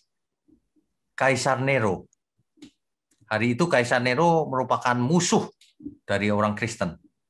Orang Kristen dibunuh, dikasih makan ke singa, disalib, dipenggal kepalanya, diseret, dan sebagainya. Jadi ini adalah kode dari nama sang antikris itu. Jadi yang anti terhadap Kristen siapa? Di zamannya Yohanes itu adalah Kaisar Nero. Itu, Bu. Jadi berarti sebenarnya angka 66 ini tidak terlalu begitu penting ya Pak bagi kita untuk dibahas ya, karena itu tidak termasuk yang apa maksudnya yang memiliki satu kebenaran secara rohani maksud saya. Ini menunjukkan tanda daripada si antikris itu, namanya kalau dijumlahkan 666 gitu maksudnya. Ya, tapi maksud saya untuk dalam kehidupan sehari-hari atau mau enggak. akan datang tidak akan ada hubungannya dengan angka 66 itu ya Pak ya. Enggak ada. Jadi kalau Ibu dengar internet itu 6666 karena www gitu. Udah omong kosong itu semua. Jadi nggak ada hubungannya ya Pak ya? Nggak ada. Terima kasih Pak Wigno. Tuhan memberkati. Tuhan berkati. Ya, selanjutnya Saudara Michael Lambonan, silakan. Ya, silakan. Unmute. Halo, shalom Pak Wigno. Shalom. Gimana? Kedengaran suara saya Pak? Dengar. Soalnya dari tadi saya kayak putus-putus suara Bapak, atau mungkin internet saya yang kurang bagus. Jelas. Suara silakan. saya jelas ya? Jelas. Saya mau bertanya Pak, mengenai tanda di dahinya dan tangan. Itu kalau kita di zaman kita sekarang itu kayaknya ketika kita bertobat itu sebenarnya pikiran-pikiran Kristus sudah tertanam di dahi kita atau pikiran kita, dan perbuatan yang kita lakukan ya itulah tanda di tangan kita. Apakah bisa diartikan begitu Pak? Benar. Jadi kalau zaman sekarang kita bertobat ikut Tuhan Yesus, ya kita belajar kepada Tuhan Yesus. Harus bagaimana hidup kita, pikirannya dipenuhi kebenaran firman. Itu. Tapi bukan berarti bertobat hari ini besok langsung jadi. Perlu proses panjang. Belajar kebenaran, mindset berubah, itu proses panjang. Berapa ayat? Nggak bisa dihitung. Berapa khotbah? Nggak bisa dihitung. Jadi butuh waktu sampai benar-benar matang. Gitu. Ya. Artinya apa? Artinya kita semua tidak boleh merasa puas sebelum kita mati. Belajar terus, lakukan terus apa yang kita bisa lakukan untuk kemuliaan Tuhan. Oke. Kalau mengenai barcode itu Pak, sebenarnya sih kalau kita sebagai anak muda ya karena tahu teknologi ya tidak terlalu ngaruh mengenai tanda itu sih Pak. Ya. Ya, mungkin karena anak muda zaman sekarang kan ya kadang mereka agak kurang mengerti teknologi, jadi mereka kadang membuat mereka bingung kayaknya. Ya benar. Tapi kan sekarang chip juga dipercaya banyak orang tuh yang vaksin. Nah. Oh iya, kalau saya sih Pak nggak percaya itu sih Pak. Kalau anak muda kayak kamu semua nggak laku hoax. Iya, kalau itu sih nggak percaya banget itu. Ya udah, gampang kalau gitu. Terakhir Pak, mau tanya nih, apakah di luar konteks atau gimana? Tapi mau tanya aja sih Pak. Ya. Kalau kita kan yang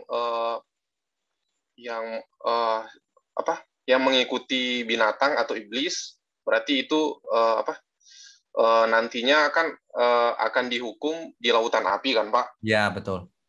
Tapi pastinya kita diubahkan dulu jadi ada punya tubuh yang baru ya Pak ya? Ya. Jadi gini, orang kudus akan dibangkitkan yang mati.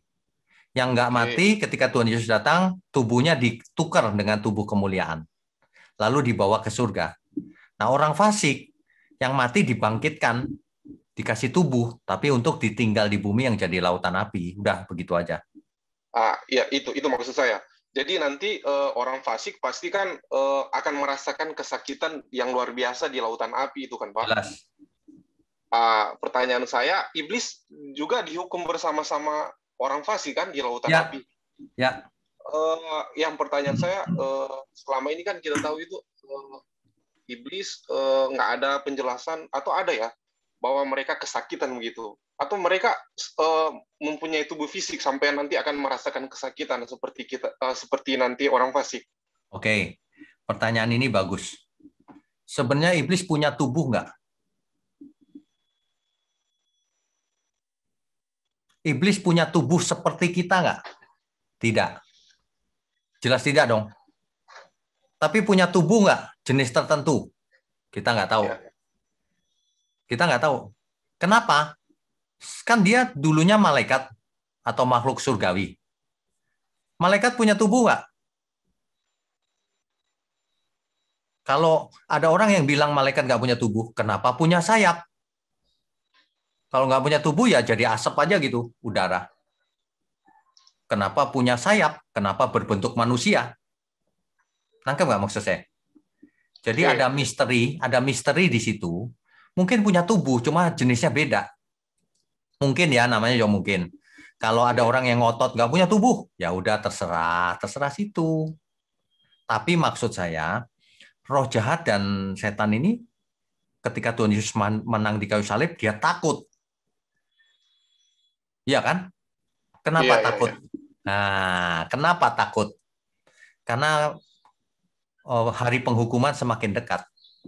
Artinya beneran bisa dihukum dia. Gitu loh. Berarti artinya dia nanti bisa merasakan sakit juga ya Pak ya? Jelas. Dihukum nggak merasa sakit kok enak. Ya, itu aja sih Pak. Ya, oke. Soalnya rasanya nggak adil kalau iblis nggak merasakan kesakitan seperti orang fasik gitu. Ya, yang jelas Alkitab mencatat iblis ketakutan. Oke Pak. Oke. Itu aja Pak. Terima kasih. Ya, Tuhan berkati. Yo, God bless you. Bless you. Ya, selanjutnya Ibu Ningsi, silakan Ibu Ningsi. Setelah Pak Rafli cukup kali ya? Ya Pak, itu terakhir Pak. Ya, oke. Bu Ningsi silakan.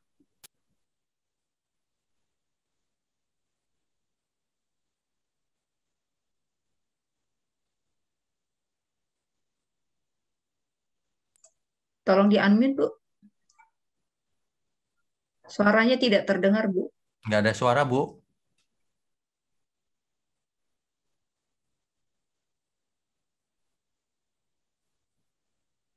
Oke, kayaknya ada kendala, Pak. Kita langsung ke Bapak Rafli dulu. Rinaldi. Ya. Silakan, Pak.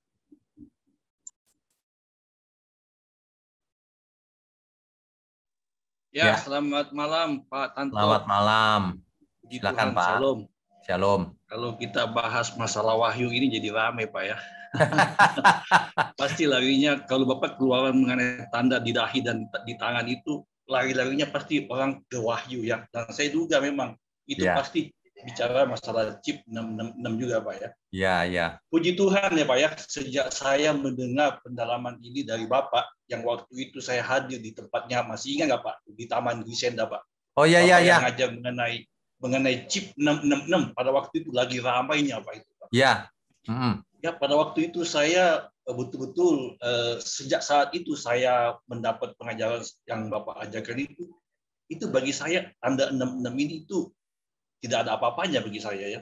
Karena memang apa yang Bapak ajarkan itu pada waktu itu betul-betul saya mengerti ya, dan puji Tuhan sampai saat ini kalau seandainya masih banyak orang yang bertanya itu ya maklum aja Pak ya. Tapi ya kita kembali lagi Pak, maksud daripada tanda di dahi dan di tangan itu kalau nggak salah pada waktu itu Pak Wiknya bilang tanda di dahi itu adalah mengenai mindset kita, cara berpikir kita. Lalu tanda di tangan itu adalah perbuatan kita ketika kita mengenal Tuhan lebih dalam, apa yang harus kita perbuat gitu. Itu yang menjadi penting daripada ini. Mengenai wahyu itu semuanya lari-larinya pasti ke sana. Padahal kita bahas malam ini kan Keluaran Pak ya. Bisa nyampe ke wahyu Pak. Dan saya juga heran masih banyak orang yang tidak mengerti mengenai hal ini. Ya, sehingga pertanyaan demi pertanyaan terus bermunculan gitu loh Pak. Kenapa ini bisa seperti itu ya Pak Wikyo? Mungkin Pak Wikyo menyediakan waktu khusus kali ya untuk membahas masalah wahyu kali Pak ya. Iya Pak, nanti suatu hari kita khususkan ya. Tapi saya berharap dari online Bible Study ini banyak orang mengalami pencerahan juga supaya tidak larut dalam hoax. Dunia ini lebih banyak pembicara hoax Pak daripada kebenaran. Mereka sukanya sensasi. Betul itu. Pak Wikyo masih ingat tahun berapa itu? 3 tahun atau 4 tahun lalu ya. Sejak saat itu saya tidak menganggap lagi tanda 66 ini sesuatu hal yang membuat kita bertanya-tanya lagi Pak mengenai chip segala macam itu, semuanya tidak perlu kita pikirkan gitu, tidak perlu kita masuki ke dalam pikiran kita, ngapain gitu kan? Tidak ada gunanya semuanya itu, betul nggak Pak Wikyo? Ya, jadi kalau ada yang khotbah nakut-nakutin gitu, lupakan aja Pak. Lupakan aja. Iya, kalau saya sih pada dasarnya seperti itu, betul. Ya. Dan ini yang memang penting, bagus sekali kalau menurut saya. Ya, yang penting itu yang di dahi kita ini ada nama Yesus nggak? Sama nama Bapa di surga. Nah, itu yang penting. Sama di lengan kita ini ada tanda itu enggak, nah perbuatan kita itu yang akibat dari ada di dahi, maka lahir perbuatan gitu Pak. Nah, ini satu masalah yang sering dipertanyakan orang. Yang kedua, masalah itu Pak, mengenai bait suci yang akan dibangun di Yerusalem Pak. Ya. Itu juga masih banyak isu-isu yang percaya gitu loh. Buat ya, apa benar. Kita percaya kepada hal-hal ada lagi bait suci yang ketiga? Bait suci itu sudah ada di dalam hati kita ketika kita menerima Yesus. Begitu ya. Pak ya? Ya. Masih banyak orang bertanya hal-hal seperti ini. Aduh, saya juga nggak ngerti kenapa orang pendeta-pendeta untuk menerangkan kepada jemaat. Coba deh pikirkan bagaimana supaya orang tidak seperti orang Israel yang berharap masih adanya lagi bait suci yang ketiga. Sudah saya khotbahkan juga itu Pak, baru-baru ini berapa bulan yang lalu, bahwa tubuh kita bait Allah. Kalau bait Allah di Israel misalnya dibangun lagi, terus apakah kita mau korban bakaran lagi ke sana? Ya enggak dong. Nah itu dia. Mati. Katanya kan ada sapi merah Pak, sudah sapi merah sudah lahir segala macam. Omong kosong Pak. Ini betul-betul tidak masuk akal semuanya itu. Ya. Omong kosong Pak. Itu sudah dari tahun 2000 Pak. Dikhotbahkan seperti itu. Ya betul, masih banyak. Itu saya juga dengar masih banyak. Aduh, saya bilang ini kok apa pendeta-pendeta di gereja kurang mensosialisasikan ya hal-hal seperti ini, sehingga kok masih banyak orang Kristen yang masih percaya seperti itu Pak ya. Iya. Iya. Ya begitulah Pak. Makanya Bapak juga harus sharing ke orang-orang yang salah mengerti, di-sharekan gitu kebenaran. Iya. Gitu, Pak. Ya. Iya Pak, itu aja Pak yang saya mau sampaikan pada ya, malam senang ini. sekali dengarnya. Terima kasih Pak. Itu sudah 3-4 tahun yang lalu kali Pak ya. Ya betul, di Taman Krisenda betul. Saya masih ingat Pak. Jadi tadi ketika saya mendengar pertanyaan-pertanyaan, lalu saya dalam hati ini sudah dibahas 3-4 tahun yang lalu. Pak. Ya. Oke. Begitu Pak ya. Tuhan berkati Pak. Ya. Yang terakhir. Ya. Yang terakhir Ibu Ningsi masih bisa. Saya mau minta pengarahan aja nih Pak mengenai tato yang Ibu Yuliana tadi singgung mengenai tato. Di gereja saya ada seorang penginjil, dia itu punya bisnis tato. Terus dia menato semua jemaatnya dengan dengan ayat-ayat di badannya itu. Nah, gimana untuk bisa menanggapinya atau ya gimana menanggapinya gitu Pak? Ya, baik. Sebenarnya ya, tato itu tidak akan menghilangkan keselamatan kita, enggak. Ya. Cuman motivasinya apa dulu, Bu? Semua itu bermula dari motivasi kita. Nah, kalau ini ayat-ayat masih mending sih, Bu. Cuma itu kan sebenarnya juga merusak kulit ya, nggak bisa dihilangkan. Cuma karena yang ditato itu ayat-ayat ya lumayan lah, maksudnya bukan jahat. Menurut saya sih nggak berhubungan dengan keselamatan, nggak apa-apa. Yang menjadi masalah nih Pak, akhirnya menjadi batu sandungan dan pendeta akhirnya mengundurkan diri karena banyak ada pro kontra antara jemaat dengan maksudnya jemaat yang tidak ditato dan jemaat yang ditato, mereka pro kontra dengan tato karena berpatokan dengan tubuh kita adalah bait Allah. Baik. Nah itu yang menjadi masalahnya Pak. Nah ini yang jadi masalah. Kalau apa yang kita lakukan itu menjadi sandungan bagi banyak orang, kita bersalah di hadapan Tuhan. Kalau yang kita lakukan itu sebenarnya nggak membuat kita menjadi berdosa, enggak. Tapi kalau itu semua orang jadi tersandung, kita bersalah. Sama dengan makan makanan persembahan berhala, kan Paulus tuh yang memberitahukan. Kalau kamu makan sebenarnya nggak masalah, nggak ada berhala di dunia ini. Tuhan yang punya semua.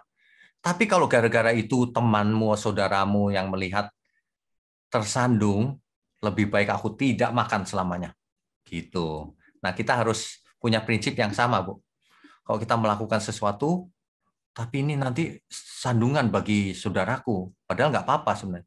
Ya udah jangan dilakukan, nanti orang tersandung, kasihan dia. Tapi salahkah kalau kita menegur mereka, Pak? Untuk maksudnya kita bukan mau untuk menghakimi, untuk menyetop menato mereka, tapi kita kan mau menjadi berkat gitu loh, Pak. Gimana untuk menegur mereka? Ya, jadi kita boleh kasih masukan, tapi orang belum tentu bisa menerimanya sih. Tapi nggak apa-apa, kita kasih masukan saja dengan lembut tentunya ya, gitu. Tapi kalau mereka masih melakukan, ya kita ignore aja gitu, Pak. Ya, ignore saja. Kita jangan menghakimi juga. Enggak. Iya, Enggak betul. bagus, Betul. nanti Kita ribut. nggak mau menghakimi. Ya, betul. Nanti Pak. ribut nggak bagus. Ya. Ya, ya. Terima kasih Pak buat penjelasannya. Tuhan Yesus memberkati. Oke, Tuhan berkati. Sudah selesai ya. Waduh, ini hampir jam 9 loh. Mungkin awalnya tadi kita ulang sebentar ya. Oke, Bapak Ibu. Jadi diharapkan Bapak Ibu mulai bisa mengerti secara lengkap seluruh Alkitab. Jadi nanti kalau kita ke depan ketemu istilah tanda di dahi, tanda di tangan, udah nggak usah dibahas lagi, sudah tahu, sudah tuntas nih soalnya. Begitu ya? Oke, nah, puji Tuhan. Malam ini mari kita sudahi, mari kita berdoa. Baik, mari kita berdoa. Bapa di surga, terima kasih untuk firman-Mu. Biarlah firman-Mu boleh menjadi pencerahan buat kami semua, agar kami tidak hidup terikat oleh banyak hal, terutama oleh hoax yang tidak bertanggung jawab. Kami bisa menjadi berkat bagi saudara-saudara kami yang belum mengerti. Terima kasih Bapa. Terima kasih juga untuk channel ini. Engkau berkati sehingga banyak orang tertarik untuk mendengar kebenaran. Sehingga seluruh kami diberkati juga. Terima kasih Bapak, secara khusus hamba juga ingin berdoa untuk pribadi-pribadi yang mendukung channel ini, baik dalam doa, dalam dana maupun dalam tenaga, pelayan-pelayan Tuhan. Terima kasih Engkau berkati juga mereka, dan semua kami yang mendengar, baik yang online maupun nanti yang offline. Terima kasih Bapak. Kami mau sudahi malam ini dengan mengangkat tangan kami, menyambut berkat yang turun dari surga. Kami sambut segala berkat yang turun dari Bapa kita di surga, dari Tuhan Yesus Kristus di dalam persekutuan dengan Roh Kudus, yang menyertai kita sampai selama-lamanya. Haleluya. Amin.